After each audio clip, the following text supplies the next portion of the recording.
Pessoal, notícia urgente. Ministro Fux vota contra a prisão de Bolsonaro. Mais ou menos isso, né? Na verdade, o ministro Fux surpreendeu a todos e votou pela anulação do processo que está correndo do Bolsonaro.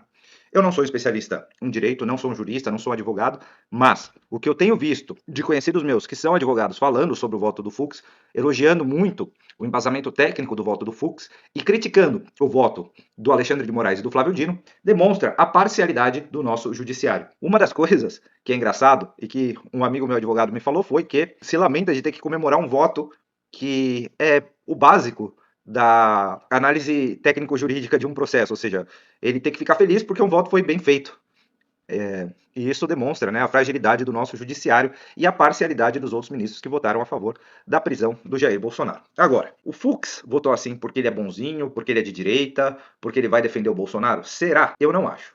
Eu acho que o Fux está sentindo uma pressão muito grande por conta da lei Magnitsky imposta pelo Donald Trump em cima dos ministros do STF, pela parcialidade das votações dos processos, porque enquanto a gente tem uma pessoa que roubou a nação na presidência da República, que assaltou os cofres públicos na presidência da República, a gente tem outra pessoa que, por mais que tenham desavenças na questão desse processo do golpe, não teve nenhum ato de corrupção comprovado e mesmo assim, o processo do golpe não foi comprovado. As pessoas que fizeram quebra-quebra fizeram de forma independente, não foram mandadas quebrar ali. Tinha muita gente infiltrada, inclusive o próprio Bolsonaro dizia antes da manifestação do 8 de janeiro, no final de novembro, vamos mostrar que somos diferentes do outro lado, vamos mostrar que a gente não faz quebra-quebra, que a gente não faz baderna, vamos respeitar a democracia. As pessoas foram lá e quebraram as coisas. Mesmo assim, teve gente que apenas por escrever com batom em uma estátua está condenada a 14 anos de prisão. Um batom que sai com água e sabão. Então, são dois pesos, duas medidas. Enquanto um foi o responsável pelo maior escândalo de corrupção da história, a outra pessoa escreveu de batom em uma estátua e está condenada a 14 anos de prisão por atentado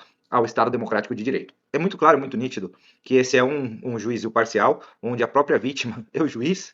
E não só isso, é muito claro que há uma perseguição, sim, política ao Jair Bolsonaro. E aqui, eu não estou aqui para defender ou atacar o Bolsonaro. Eu tenho muitas desavenças com ele, eu acho que ele errou muito.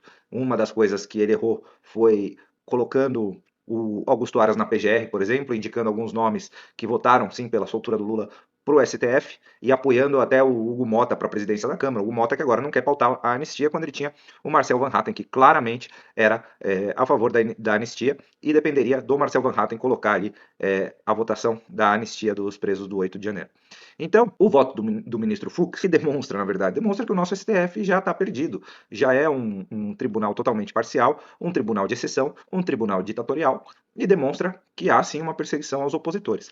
Agora o que vai acontecer? Barroso também desempatou e agora volta para a votação dos 11 juízes. Isso foi um amigo meu advogado que me falou. Os 11 juízes vão voltar a votar o processo. O que eu acho é que esse processo vão tentar arrastar até 2026 e final de 2026 depende da população eleger um Senado majoritariamente de direita. Só que daqui até lá, o que a gente precisa fazer? A gente precisa ter pressão popular, a gente precisa ir para as ruas, a gente precisa pressionar os políticos, porque somente assim os políticos vão fazer o que o povo quer, porque afinal quem manda no país é o povo, não são os políticos devem ser funcionários do povo, eles devem fazer o que o povo pede para eles fazerem. Ao contrário do que dizem aqueles babacas do MBL, aquele bando de moleque mimado que se acha alguma coisa e dizem que o político não é funcionário do povo, é sim, o político é funcionário do povo. E eles, mais ainda, então eles deveriam sim obedecer ao povo. E é a pressão popular que vai eleger os principais nomes no ano que vem. E tem uma coisa a mais. Aproveitando isso, eu fiz um cálculo mais ou menos, eu busquei no ChatGPT quantas pessoas cabem em 1 metro quadrado, ChatGPT falando uma situação comum 3 pessoas, numa situação de aglomeração de 7 até 9 pessoas. Uma manifestação é uma situação de aglomeração, então vamos colocar que cabiam 9 pessoas por metro quadrado. Eu andei na Avenida Paulista, nessa manifestação, de antes do MASP até o caminhão do Silas Malafaia, e tinha gente depois do caminhão. Ali tem pelo menos 500 metros, no mínimo, porque eu levo para percorrer 500 metros uns 5 minutos. Eu devo ter levado uns 10 por conta da aglomeração e tudo mais. Então vamos colocar que em uns 700 metros ali tinham pelo menos 9 pessoas por metro quadrado. Se você multiplicar pela largura da Avenida Paulista, que são 27 metros em frente ao MASP, por 500, vou colocar 500 metros, pela quantidade de pessoas que cabem por metro quadrado, ou seja, 9 pessoas, você vai ter um número aí de 121 mil pessoas. Só que você tinha pessoas até uns 200 metros para frente, tipo mais umas 3 por metro quadrado, e mais uns 200 metros para trás, tipo mais umas 3 por metro quadrado. Então, no mínimo, devia ter umas 200 mil, apesar da USP ficar divulgando números de 12 mil, de 42 mil e tudo mais.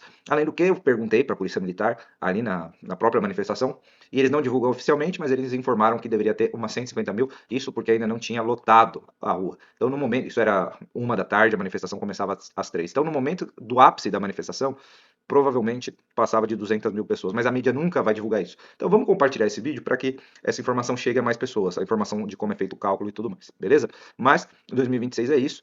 Esse foi o voto do Luiz Fux. O Barroso também votou pela anulação dos processos, por conta da pressão da lei Magnitsky. Isso também é uma resposta clara a todos aqueles que dizem que o Donald Trump só está interessado em taxar o Brasil por interesses próprios, por interesses escusos, por interesses dos Estados Unidos, e não para ajudar o Brasil a manter um regime democrático. Mas é isso que está acontecendo. A pressão americana está ajudando o Brasil a manter a sua democracia em ordem. Por quê? Se o Bolsonaro tiver que ser julgado, ele tem que ser julgado de maneira justa e de maneira honesta, não por um STF parcial, onde a grande maioria dos ministros foi indicada pelo Lula.